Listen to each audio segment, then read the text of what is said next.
So this is my vow. All gods will die.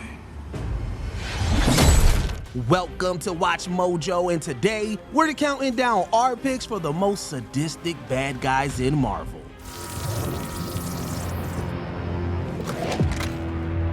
Fascinating. Number 10, Muse. Is it cool if we take a picture of you? Not a selfie though, just like artist, his work, you know.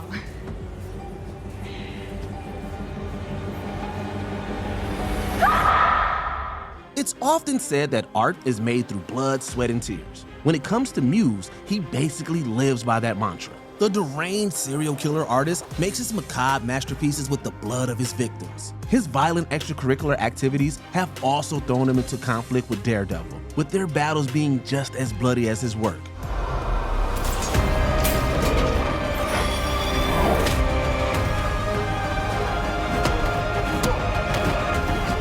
At his core, he's someone who thinks that the pain he inflicts is actually for a good purpose.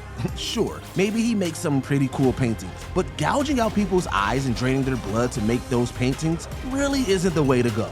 Maybe Muse should just stick with using regular painting supplies from now on. You know. You understand who I am. Please don't hurt me. Honestly, I can't guarantee that. Number 9, Ego, the Living Planet. I wanted to do this together. But I suppose you'll have to learn by spending the next 1,000 years as a battery. Could an entire planet really be a bloodthirsty maniac? Yes, it can.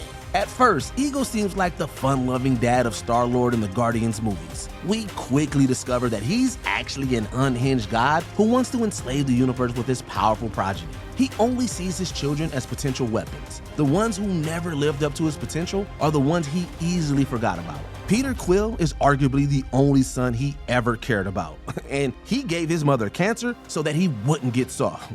What? No, all right. I know that sounds bad. Dude, that's some seriously messed up stuff. From wanting to take over all of existence to being a terrible father, Ego isn't just a living planet. He's a living red flag. You are a god. If you kill me, you'll be just like everybody else. What's so wrong with that? No! Number 8, Abomination.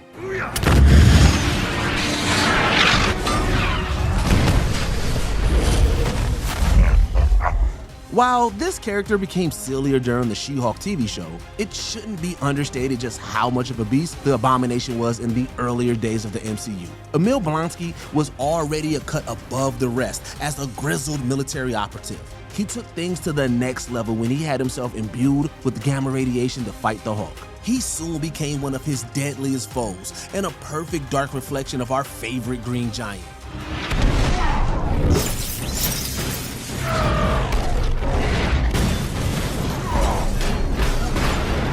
In The Incredible Hulk, Abomination nearly killed our hero and his whole supporting cast. Though he came up short, he still wrecked Harlem in the process. If he's up for it, then the Abomination can be capable of some pretty serious destruction.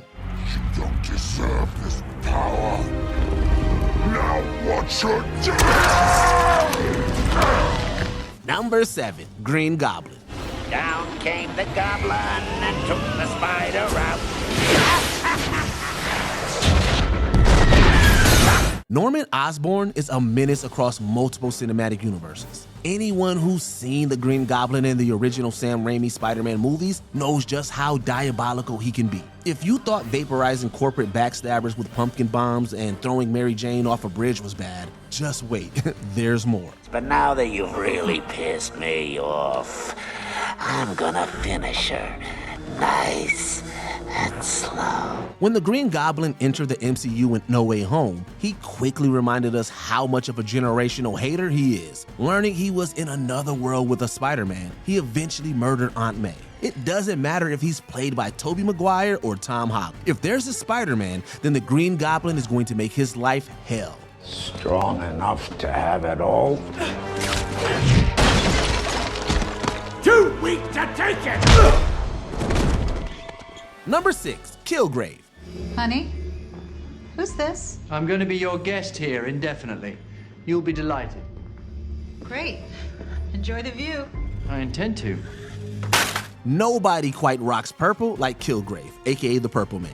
He's a sleek, suave, and sinister man with lethal mind-controlling powers. He can make you do heinous things like it's nothing, having no ounce of remorse in his cold heart. I said this isn't a library. Pick up that coffee. Throw it in your face.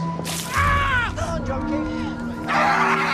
Case in point, he brainwashed Jessica Jones and made her life miserable. Even though she eventually got away from him, the devastating impact of his actions traumatized her forever. The scary thing about Killgrave is that he could probably take over the world with his powers, but he doesn't choose to do that. Instead, he's just a sick individual who wants to puppeteer others for his own twisted amusement.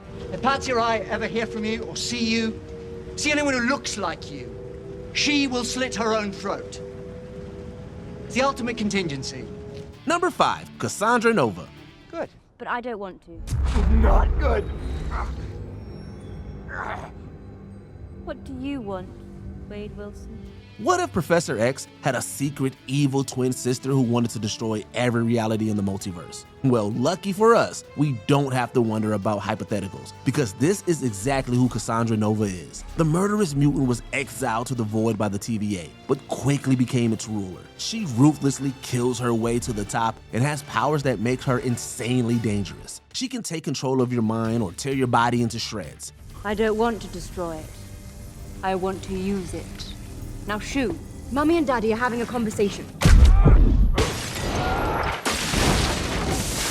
There are virtually no limits to her. The only way to stop Cassandra was to essentially atomize her out of existence. In her brief appearance in the MCU, she's already established herself as one of the multiverse's biggest threats. Upsy daisy.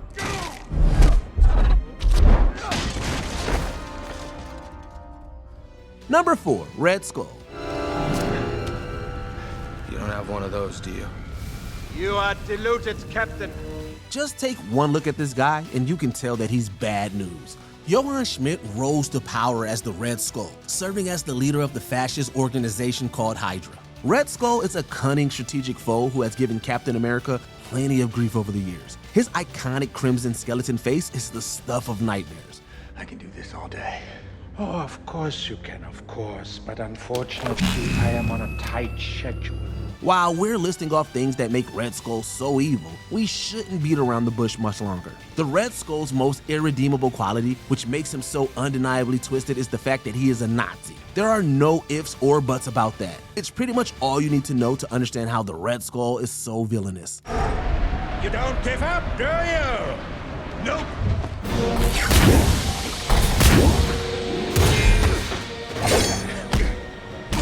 Number 3, the High Evolutionary. He doesn't know any better. We shall do whatever you require, my dear. You knew of 89P13's existence for years without alerting me. That's not what I require! It's common knowledge not to mess with animals. Unfortunately, the High Evolutionary didn't seem to get that message. He's a maniacal scientist whose entire goal in life is to genetically experiment on animals to create his own twisted version of a utopia. He has a complete disregard for all creatures and only sees them as his plaything. He's most famous for being the person who tortured Rocket Raccoon with his twisted lab test. But how did you know? I made you! How did you know? He's arrogant, cold, and delusional, like the typical mad scientist dialed all the way up to 1,000. It shouldn't come as a shock that his actions are widely considered to be some of the darkest moments in the MCU. You're an abomination! Nothing more than a step on my path! You freakish little monster! Number 2, Thanos. All right, stop! Look, there are some nasty characters out there in Marvel, and then there's Thanos. He's like the Marvel Universe's final boss. He was the big bad of the MCU's Infinity Saga. Where so many MCU villains failed, he won. Don't forget that Thanos eradicated half of all existence. You should have gone for the head. Even though the Avengers later corrected that, it doesn't change the fact that Thanos set out to murder half of the universe and achieved it. Everything he did is still being felt in the MCU today. In short, his legacy as a brutal villain is unforgettable. If you want to see the face of true evil, then there's a good chance that it's Thanos.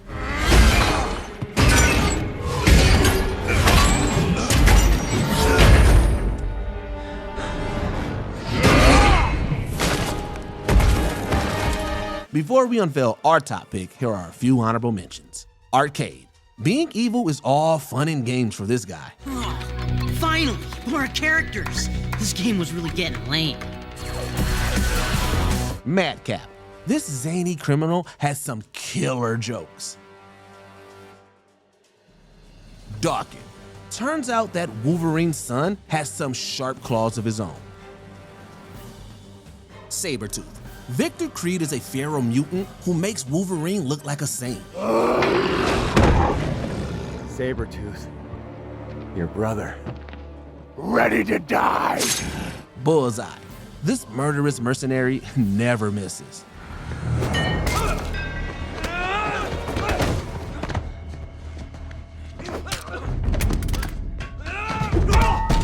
Before we continue, be sure to subscribe to our channel and ring the bell to get notified about our latest videos. You have the option to be notified for occasional videos or all of them. If you're on your phone, make sure you go into your settings and switch on notifications. Number 1. Carnage.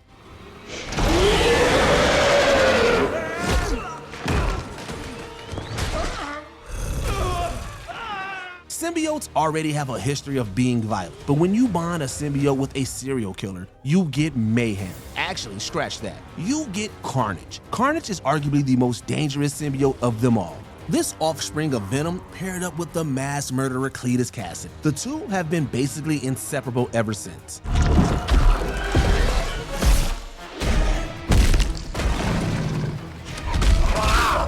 There's no rhyme or reason to Carnage. He's simply a creature who loves to kill. Inflicting misery onto others is the name of his game. While so many villains have a purpose for the pain they inflict, Carnage just kills because he truly loves doing it. His complete absence of belief in anything other than chaos is what sets him apart in the end. Let there be carnage. Are there any other sinister supervillains from Marvel that we missed? Let us know in the comments down below. I am inevitable.